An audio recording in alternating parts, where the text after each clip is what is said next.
Kogi State Governor Yahaya Bello on Tuesday appeared at the Federal Capital Territory High Court in Abuja for the hearing of his bail application along with his co-defendants.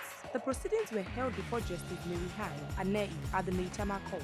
Bello, who has been in the custody of the Economic and Financial Crimes Commission (EFCC) since his arraignment on the 27th of November 2024, was brought to court under heavy security.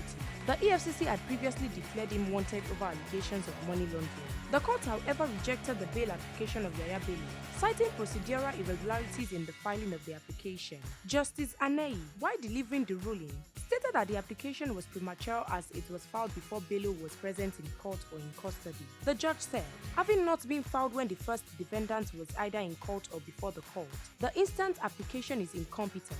Consequently, the application having been filed prematurely is hereby refused. Bello's counsel, Jacob Daudu San, urged the court to consider the application, arguing that his client, a two-term governor of Kogi State, would not interfere with witnesses or jump bail. The first defendant became aware of the instant charge through the public summons. He is a responsible individual and will abide by the conditions set by the court, Daudu argued.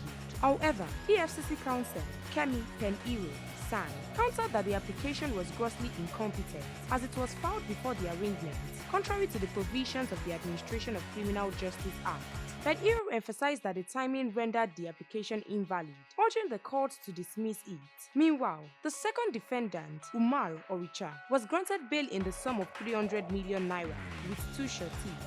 The court specified that the two sureties must own properties in Abuja's Maitama district, valued at no less than the bail bond, and must submit the original title documents to the court.